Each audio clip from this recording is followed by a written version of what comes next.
So tell me, out of everything you've ever done, what's the craziest experience you've ever had? That's easy. Earth. Earth? You went to Earth? I did. No way. You were a human? I was. Wow. Are the stories about Earth true? Were they really trapped on Earth? Some were. I know because I was one of the volunteers. Wait a second. You volunteered to go to Earth? I did. I had to. I had family trapped on Earth. But how could you get trapped on Earth? You had to be there to understand. On Earth, you wouldn't remember anything. What do you mean you wouldn't remember anything? I mean, you would have no memory of anything. You wouldn't even remember existing before Earth. What? How is that possible? It was designed that way. It was brilliant. To dive as deeply as possible into such ignorance, such darkness, and still find your way back to remembering who you were, that took true mastery. Wow. I still can't believe you went to Earth. Tell me more. Well, Earth had its own set of laws that everyone agreed to experience, like gravity. What goes up must come down, like linear time. Day is followed by night. Time? What's time? You know how when we think of something, it manifests instantly? Well, on Earth, there was a delay. The delay is what made Earth so difficult. Interesting. Time. So tell me more. Before going to Earth, you would choose your family, whether you wanted to be male or female, what race you wanted to be, the location on the planet, things like that. Oh, so you could choose your own character. Exactly. You would enter the Earth as a baby and be completely dependent on others to teach you the rules. But since nobody could remember the rules, they made up their own rules, based on fear and giving your power away to others. That doesn't sound like much fun. It wasn't for everyone. What'd you do while portions of you were on Earth? I watched them. It was pretty funny. What was so funny? Here were these magnificent beings, playing the most unique and cutting-edge experience in the universe, and they were clueless. I tried to guide them as much as possible. Wait a second. You could communicate with them? Yes, but they couldn't hear me. I would show them synchronicities, or send them impulses to help guide them, but they couldn't see the signs. Why not? They didn't trust themselves. So is that why they sent out a call for help? Exactly. Is that when you went? No, I didn't go until later. The first volunteers, they had it the worst. What do you mean, had it the worst? Well, they killed them. What? They killed the volunteers. They killed them? Those on Earth couldn't understand what the volunteers were telling them. The idea that they were equal to the volunteers scared them. What were they telling them? Common sense stuff like, all the answers you seek are inside you. Everything I can do, you can do and more. So they killed them? And then they twisted the volunteers' message and created even more fear. What do you mean more fear? Like the message, God is inside you, was turned into, you are separate from God. The message, all the answers you seek are inside you, was twisted into, you can't trust yourself. And they believed it? It was out of control. How could they believe that? You had to be there to understand.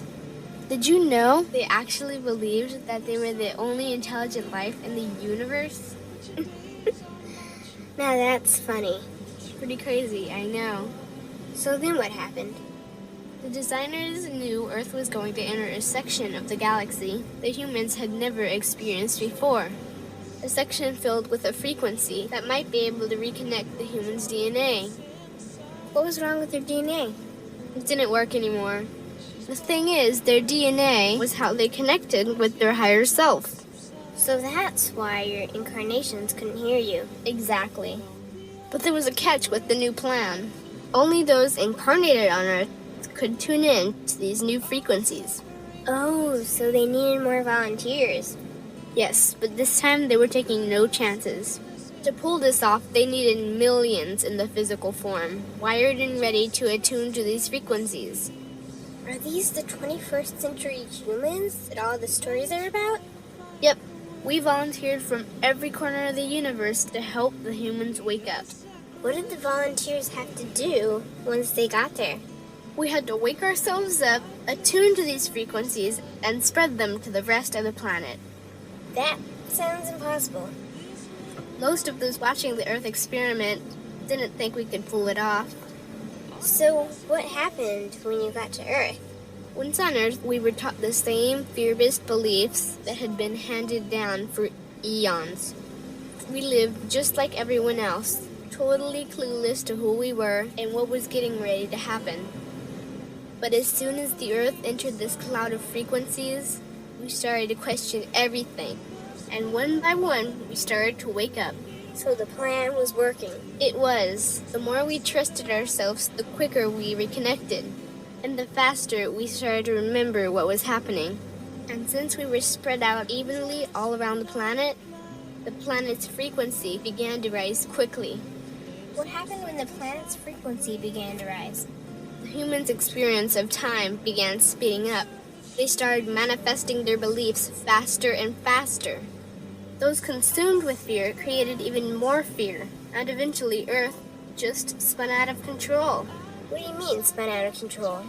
These low-frequency beliefs that had controlled the human experience for eons could no longer exist, so they began to self-destruct, and the world fell into complete chaos.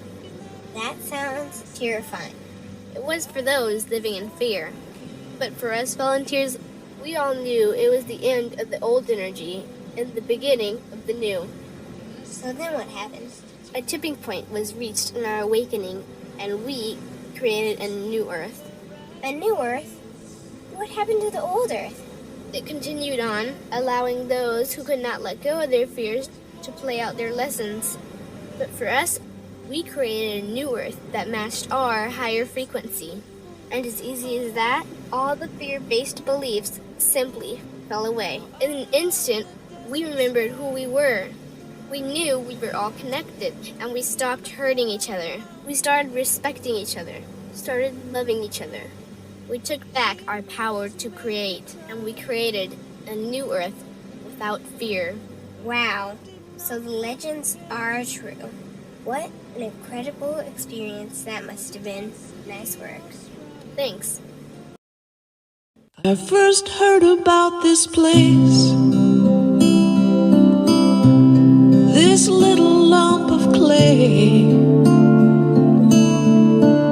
on a message board in space, about 1 billion stars away. The ad read floating garden orb, circling the sun. Help us build a heaven here. We need one more volunteer.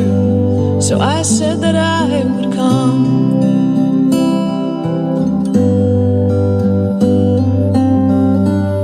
I was asked when I applied to name some service I could bring. Service should be choice. So I said that I would sing, but I guess I got the job. And I don't mean to complain, but it's not like they described in that little classified that I read before I came.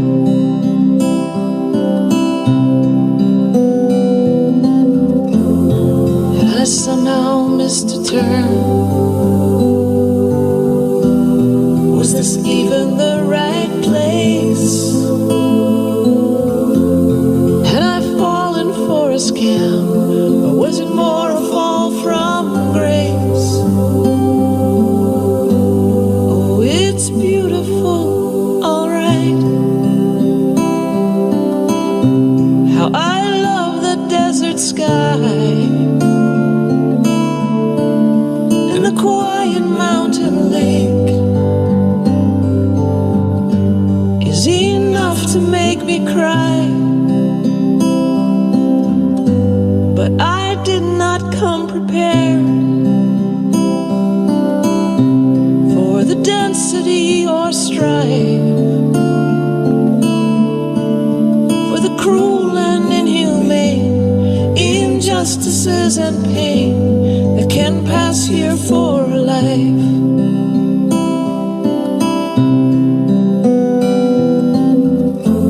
So from very early on, I grew restless here because of this longing to go home, though I could not say where home was. Then in answer to my prayer, or more truthfully my scream, my beloved self appeared, come to wake me from this dream. With a diamond voice declared, home is not some distant star or some heavenly reward that your days are marching toward, but the truth of who you are.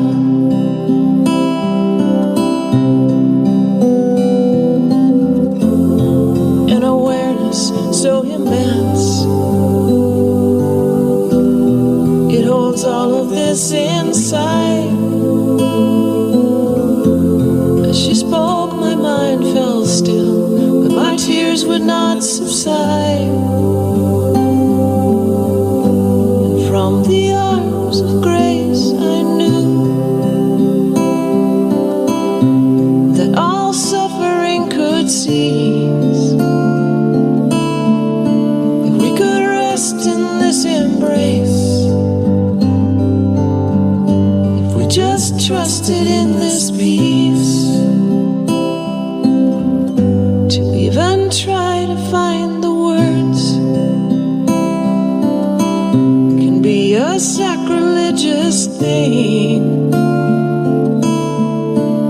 So I'd just as soon be silent.